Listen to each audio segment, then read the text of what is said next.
नमस्कार। हमारे चैनल में आपका स्वागत है। मैं हूं रामचंद्र मौर्य।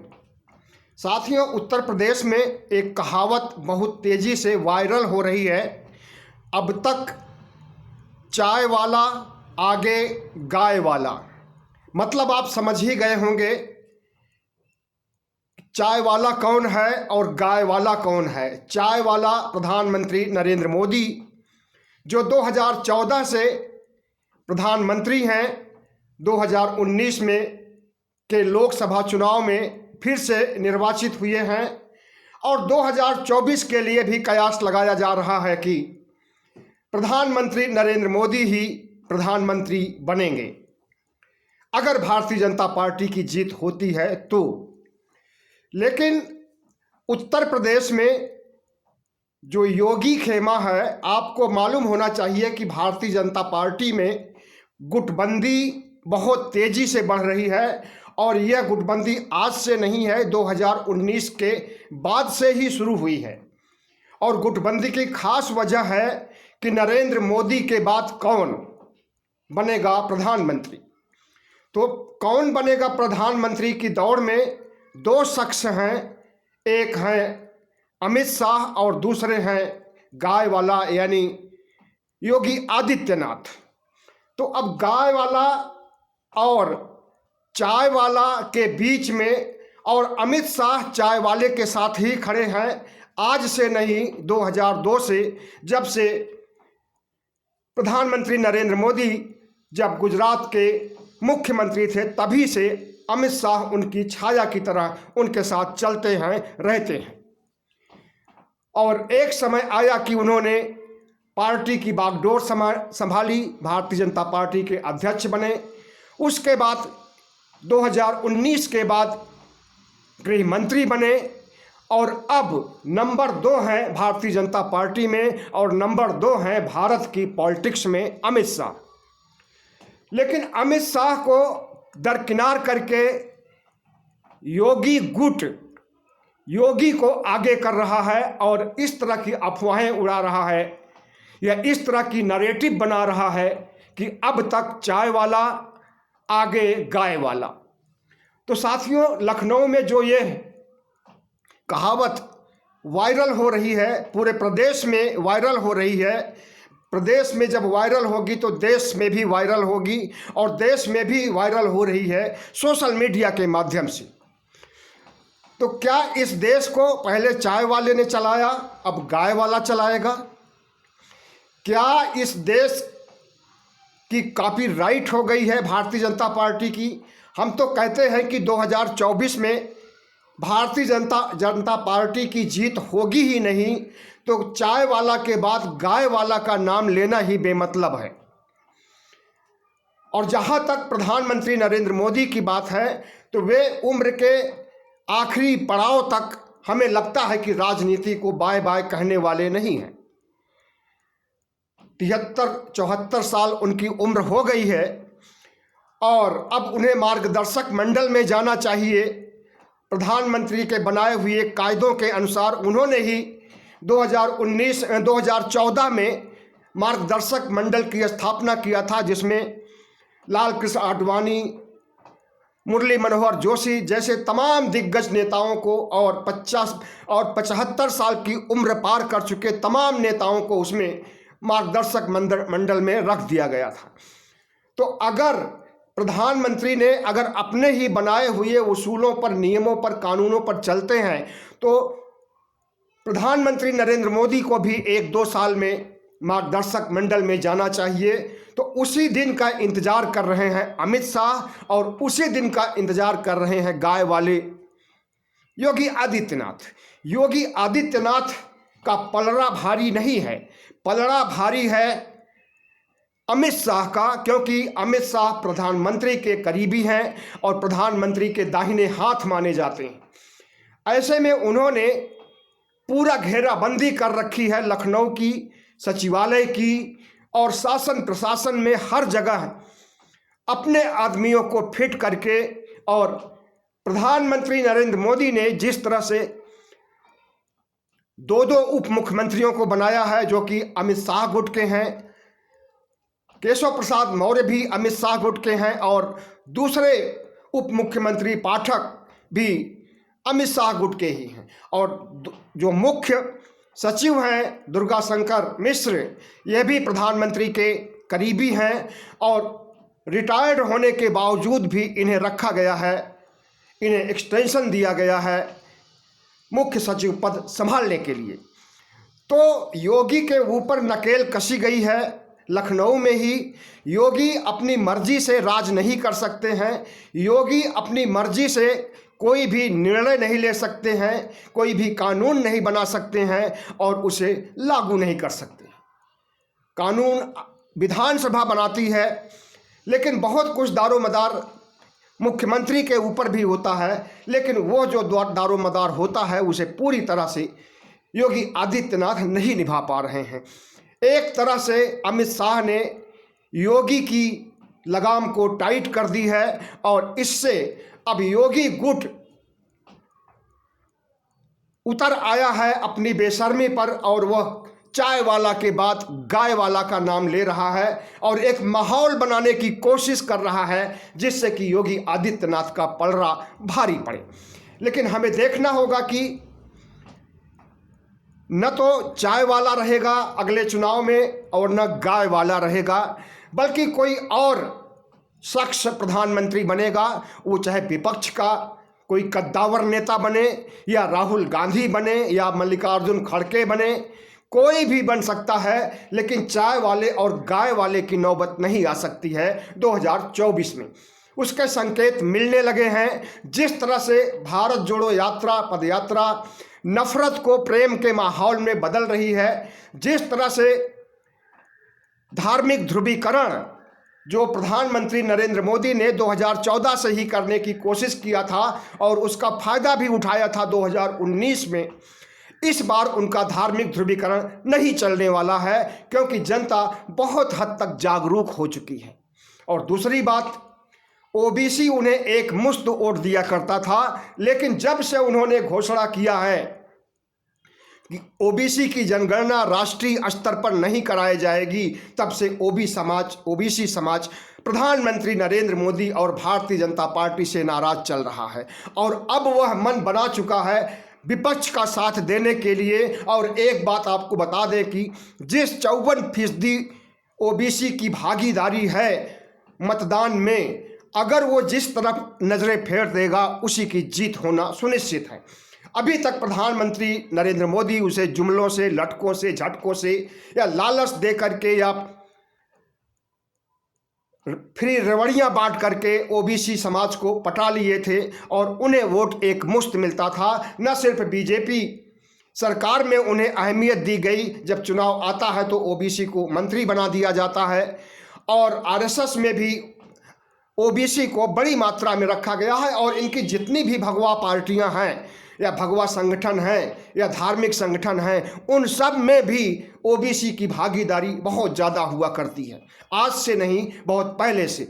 लेकिन अब बहुत से ओबीसी इनकी पार्टियों से, इनके संगठनों से मुक्त हो गए हैं और आरएसएस से निकल करके आए हुए तो तमाम ऐसे ओबीसी के लोग सोशल मीडिया पर छाए हुए हैं और यूट्यूब चैनलों को इंटरव्यू दे रहे हैं कि राष्ट्रीय स्वयंसेवक संघ में रहना उनके लिए मौत के समान था, क्योंकि वहां पर जो भेदभाव, जो छुआछूत, जो अस्पृश्यता है वो अभी भी बरकरार है और ब्राह्मणवाद को लागू करने, भारत को हिंदू राष्ट्र बनाने के लिए जो घटिया चाल चली जा रही है, जो घिनौनी सोच विकसित की जा रही है, उसमें ओबीसी को आगे किया जा रहा है। जिस तरह से उन्हें कामर उठाने के लिए आगे किया जाता है उसी तरह से, और सांप्रदायिक दंगों में आगे किया जाता है, सांप्रदायिक ध्रुवीकरण में ओबीसी समाज को आगे किया जाता है, ठीक उसी तरह से हिंदू राष्ट्र बनाने के लिए ओबीसी समाज को आरएसएस आगे करना चाहता है। लेकिन ओबीसी समाज अब जागरूक हो गया है। कई ऐसे प्रचारक हैं आरएसएस के जो कि ओबीसी के थे और अब वे छोड़ करके मुक्त हो गए हैं और दलित आंदोलन, अंबेडकरवादी मिशन में शामिल हो गए हैं। तो आपको हम बता दें कि जिस तरह से प्रधानमंत्री नरेंद्र मोदी के खिलाफ एंटी इनकम्बेंसी भी काम कर रही है। वो चाहे डॉलर की बढ़ती कीमत का मामला हो, वो चाहे महंगाई का मामला हो, वो चाहे गरीबी का मामला हो, चाहे बेरोजगारी का मामला हो, चाहे महामारी का मामला हो।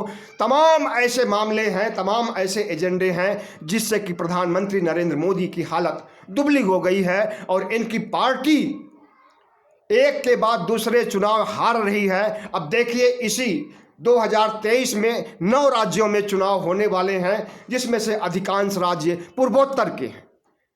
पूर्वोत्तर के राज्यों में अगर प्रधानमंत्री की जीत 1-2 में हो भी जाती है तो जो मध्य प्रदेश, राजस्थान, छत्तीसगढ़ और तमाम जगहों पर चुनाव होने वाले हैं, इसमें भी उसी तरह से हार होने वाली है जिस तरह से हिमाचल में हार हुई थी। एंटी इनकम्बेंसी इतनी ज़्यादा बढ़ गई है, लोग महंगाई से त्राहिमाम कर रहे हैं, बेरोजगारी से हाहाकार मचा हुआ है, बेरोजगारों की मौत दरें किसानों से भी ज़्यादा हो गई हैं। जो बेरोजगार अभी तक रोजगार मांगते थे या रोजगार खोजते थे, उन्होंने रोजगार खोजना और रोजगार मांगना भी बंद कर दिया है। इतना हताश हो गए हैं, इतना परेशान हो गए हैं मोदी सरकार से। लेकिन जिस तरह से योगी आदित्यनाथ के कुनबे ने अब तक चाय वाला और आगे गाय वाला कह करके इस मसले को आगे बढ़ाया है कि अगली सरकार भी भारतीय जनता पार्टी की बनेगी, तो इसे किसी कट्टरपंथी हिंदू संगठन की ही सोच कही जा सकती है, जिसे कि अभी भी वह अहंकार के मद में डूबा हुआ है, अभी भी वह सत्ता के अहंकार में डूबा हुआ है और उसे हरा ही हरा सावन की हरियाली ही दिखाई दे रही है। बल्कि भारतीय जनता पार्टी की खोई हुई ज़मीन या खिसकती हुई ज़मीन नहीं दिखाई दे रही है। ऐसे लोग ही इस तरह के नैरेटिव बना रहे हैं, अब तक चाय वाला आगे गाय वाला। और इस नैरेटिव की काट करने के लिए अमित शाह ने जिस तरह से प्रयास किया है, जिस तरह से योगी आदित्यनाथ की घेराबंदी की है और जिस तरह से भारतीय जनता पार्टी में नए नए कार्यकर्ताओं की नियुक्ति करके योगी आदित्यनाथ को, हमें तो लगता है, बल्कि ये बात सुनने में भी आ रही है, अमित शाह की तरफ से सुनने में आ रही है कि 2024 का चुनाव हो जाएगा, उसके बाद योगी आदित्यनाथ की छुट्टी हो जाएगी। ये अपना 2022 से 2027 का कार्यकाल नहीं पूरा कर सकेंगे। क्यों छुट्टी हो जाएगी? इसकी वजह अमित शाह और योगी आदित्यनाथ के बीच अंदरूनी संघर्ष है और उसी अंदरूनी संघर्ष के तहत जिस तरह से अब तक चाय वाला आगे गाय वाला की बात आ रही है, तो ये सब बातें मायने रखती हैं और अमित शाह की नज़र हर जगह, हर परिस्थितियों में, हर रूप में रहती है और हर तरह से वे भारतीय जनता पार्टी को जिताने या भारतीय जनता पार्टी का कद बड़ा करने की कोशिशों में लगे रहते हैं। अमित शाह ने जितना भारतीय जनता पार्टी का कायाकल्प किया है, उतना शायद कोई नेता नहीं किया होगा। और प्रधानमंत्री नरेंद्र मोदी को छोड़कर, प्रधानमंत्री नरेंद्र मोदी तो सर्वे सर्वा हैं। प्रधानमंत्री नरेंद्र मोदी तो भारतीय जनता पार्टी का प्रतीक हैं, बल्कि देश का प्रतीक बन चुके हैं। भारतीय जनता पार्टी को विश्व की सबसे बड़ी पार्टी कही जाती है और अब यही सबसे बड़ी पार्टी भारत मुक्त होने की दिशा में आगे बढ़ रही है। इसके जो क्रियाकलाप हैं, इसकी जो सोच है, इसकी जो मानसिकता है, इसका जो चाल चरित्र चेहरा है, अब वो देश के सामने ही नहीं बल्कि दुनिया के सामने बेनकाब हो चुका है। वो क्या ऐसा चेहरा है भारतीय जनता पार्टी का? भारतीय जनता पार्टी सांप्रदायिकता के आधार पर चुनाव जीतना चाहती है। भारतीय जनता पार्टी महंगाई, बेरोजगारी या देश की तमाम समस्याओं की से आंखें मोड़ लेती है और चीन जैसे आक्रमणकारी देश की तरफ वो देख भी नहीं पाती है। भले वो कहती रहे कि प्रधानमंत्री नरेंद्र मोदी का 56 इंच का सीना है, लेकिन 56 इंच का सीना उस समय फेल हो जाता है जब चीन भारत की जमीन हड़प लेता है और भारत के हिस्से में घुस करके ललकारता है। ऐसे में न सिर्फ अंदरूनी संकट ही प्रधानमंत्री नरेंद्र मोदी और भारतीय जनता पार्टी पर भारी पड़ने जा रहा है, बल्कि बाहरी संकट में खास करके चीन का आक्रमण भी कभी भी हो सकता है, किसी भी समय हो सकता है। जिस तरह से वो भारत के क्षेत्र में घुस करके तैयारियां कर रहा है और जिस तरह से वो भारत के क्षेत्र में घुस करके अपने सैन्य बल को बढ़ा रहा है, उसे आप अच्छी तरह से जानते हैं कि भारत के क्षेत्र में अरुणाचल प्रदेश में आकर के उसने कई गांव विकसित कर लिए हैं और वहां पर मिलिट्री के साजो सामान